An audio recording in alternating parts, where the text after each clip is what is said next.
राजन कोचर साहब, अब आगे किस चीज की शुरुआत हुई राष्ट्रगान के उपरांत?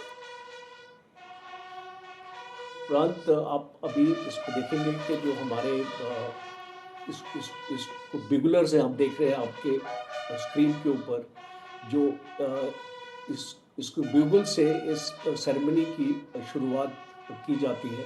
और उसके बाद जो भी आपकी कोर ट्यून्स हैं, जैसे कि अभी आप देख रहे हैं कि हमारे बैंड मास्टर साहब उसको डायरेक्ट अपना कर रहे हैं, अपनी कोर ट्यून्स को आपके और बहुत ही एक चीज़ आपको डिफरेंट लगेगी 2022 से।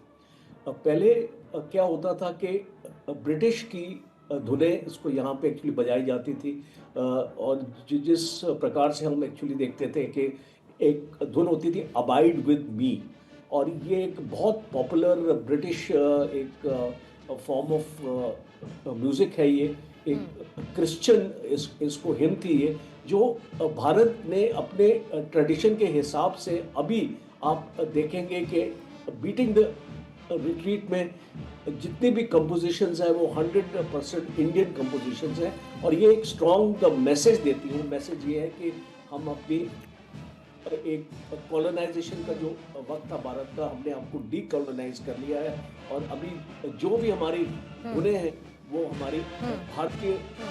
कोचर साहब, आपकी इजाजत के साथ जरा मैं चाहूंगी कि सीधे सुनते हैं विजय चौक से इस वक्त आती इन धुनों।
ओपनिंग मिलिट्री मार्च, जो कि पारंपरिक सैन्य मार्चिंग ट्यून के साथ होती है, कदम ताल, तालमेल और डिसिप्लिन का प्रदर्शन इस दौरान होता है, और ये संकेत होता है कि समारोह का आरंभ हो चुका है। थल, नौसेना, वायुसेना की धुनें यहाँ पर सुनाई पड़ती हैं, जहाँ पर पहले थल सेना बैंड, फिर उसके बाद नौसेना बैंड और फिर वायुसेना बैंड अपनी अपनी धुनों को प्रस्तुत करता है। फिर कंबाइंड बैंड्स यानी कि तीनों सेनाएं साथ साथ अपनी धुनों को बजाती हैं, उनको प्रस्तुत करती हैं।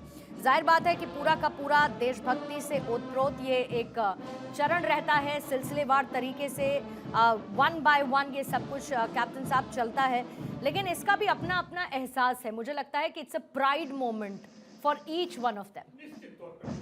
ये जो है ना एक अपनी अलग पहचान है। हर बैंड की अपनी एक डिसिप्लिन के साथ किस तरह से कदम मिला के चल रहे हैं, और उनकी जो कदम चल रहे हैं वो भी धुन के साथ चल रहे हैं। जो वो अब उनके बैंड पे धुन चल रही है वो उसी के ऊपर चल रहे हैं। तो यही तो एक पहचान है। और इसकी मैं एक चीज़ और कहना चाहूँगा, आज का समारोह है कि जो हमारे ये बैंड जिस आर्मी से आए हैं, तो इन्होंने जो परेड, ये कैप्टन साहब, ये अभी देखिए आप सबसे फ्रंट में देखिएगा आप, ये जो तरीका है, जाहिर बात है कि ये इनका कोर तरीका होता होगा, इसी तरीके से जरा मुझे बताएंगे। ये हाँ बिल्कुल, ये इनका जो हाथ में जिन्होंने लिया हुआ है जो इनका यंत्र है, वो इशारा होता है कि हमें किस तरह से चलना है, और जो गाने की जो थीम है उस पर कहाँ मोड़ लेना है, किस तरह से। अभी हवा में भी उछाला, तो मैं उसका मतलब समझना चाह रही हूँ। बिल्कुल बिल्कुल, उस हवा में उछाला है, एक थमने का निशान है, एक जगह मतलब ऊपर लेना है उसको और रुकना है। तो ये इनका इशारा है। ये बैंड जो भी बैंड मास्टर होते हैं जो आगे चल रहे हैं, वो उनके हेड हैं, मास्टर हैं। आर्मी में इनके विभिन्न पद होते हैं। सभी के पास पद होते हैं बैंड में जो भी सैनिक हमारे होते हैं, क्योंकि वो भी एक सैनिक है। यो नहीं कि वो खाली बैंड वाले हैं, वो एक सैनिक है। सैनिकों को ही उसमें ये ट्रेनिंग देके बैंड की एक बेहतरीन उनको बैंड मास्टर बनाया जाता है। तो अब तो हमारे सेना में एक चीज मेरे को देखने को मिली है कि ऑर्केस्ट्रा भी आने लगा है। पहले ऑर्केस्ट्रा नहीं होता था, अब तो बेहतरीन ऑर्केस्ट्रा हमारी सेनाओं की रेजिमेंटों में मिलते हैं देखने। बढ़ते बढ़ते एक सामंजस्य भारत ने जिस तरीके का बैठाया है वो भी हमें दिखा, और मुझे मेरी टीम ने बताया कि गगनयान की भी एक झलक यहाँ पर दिखाई दी है इस दौरान।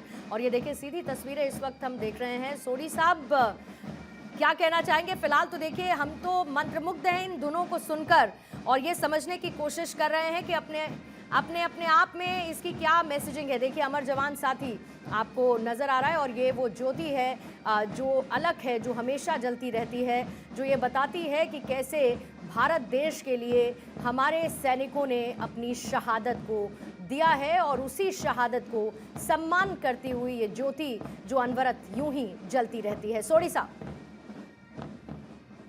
नीमा जी, आज का दिन वाकई में जादुई दिन है जब हम अपनी आंखों के सामने ऐसा अच्छा प्रदर्शन देख रहे हैं, जहां पे तीनों सेनाओं के बैंड इतने डिसिप्लिन के साथ मार्च कर रहे हैं और साथ में इतनी प्यारी और अच्छी धुनें बजा रहे हैं। और सच में इन्होंने आज सबका दिल जीत लिया, जो 146 करोड़ भारतीय नागरिक आज इसे देख रहे हैं। वाकई में ये बहुत ही जादुई दिन है। मैं दर्शकों को ये भी बताना चाहूंगा पूर्णिमा जी, ये जो सेना, नौसेना और वायुसेना के ये जो बैंड के सैनिक हम देख रहे हैं, ये सिर्फ बैंड के सैनिक नहीं है, इनको हथियार ऑथराइज होते हैं, ये फायरिंग करते हैं, पूरी फौज की ट्रेनिंग करते हैं। हाँ। फौज के नॉर्मल कायदे कानून साहब इनके पे लगते हैं। कुछ जरा इन तस्वीरों में, कुछ जरा मैं इन तस्वीरों में देखिए इस वक्त जोड़ना चाहती हूँ, जो इस वक्त फॉर्मेशन नजर आ रही है। आप सभी मेहमान भी साथ साथ इसमें ऐड ऑन करिएगा। जो इस वक्त आपके सामने इससे पहले जो तस्वीरें थी वो देवा व्यू की तस्वीरें थी, और साथ ही ये दिव्यता, उच्च आदर्श को और सुव्यवस्थित सैन्य रचना को बताती है। और अभी आगे अर्धचंद्र व्यू इस वक्त हमें नजर आ रहा है, और ये पूरी की पूरी फॉर्मेशन उसको भी दिखाती है। सोडी साहब, अर्धचंद्र व्यू।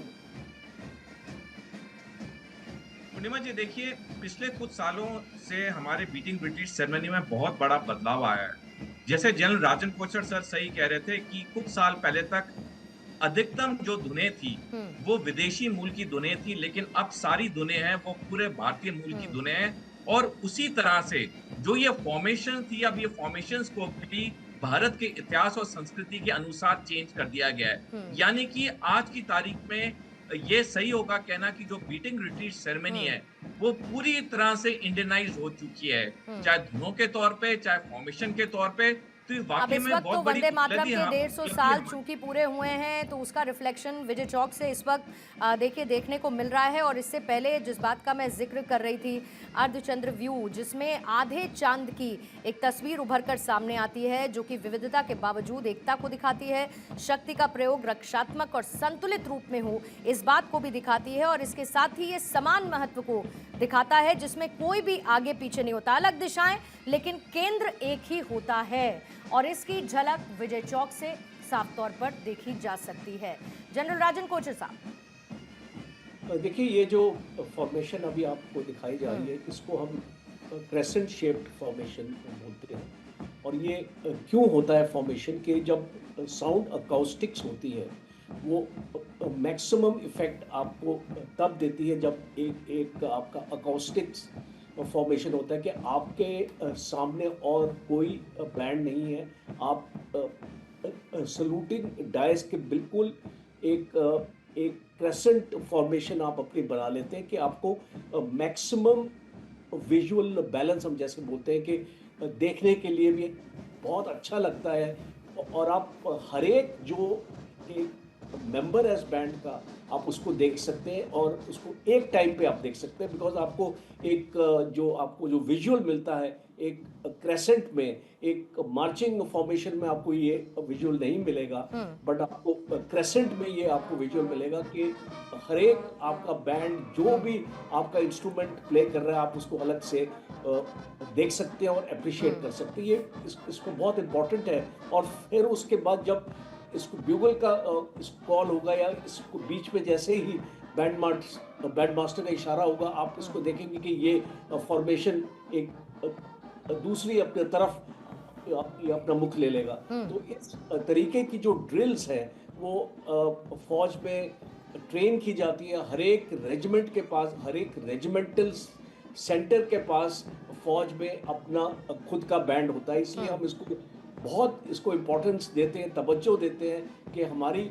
जितने भी रेजिमेंटल सेंटर्स हैं उनका अपना अपना बैंड होता है और उसको एक ही अभी बैंड। जो झलक हमने यहाँ पर देखी वो अतुल्य भारत, जहाँ पर तेज चाल और सूबेदार एसपी चौरसिया द्वारा रचित जो इस वक्त आपको धुन सुनाई दे रही थी। और इसके साथ ही अब क्योंकि आगे बढ़ता हुआ ये सिलसिला वीर सैनिक जो इस वक्त हम सुन रहे हैं, वीर सैनिक लेफ्टिनेंट कर्नल विमल जोशी ने इस रचना को रचा है।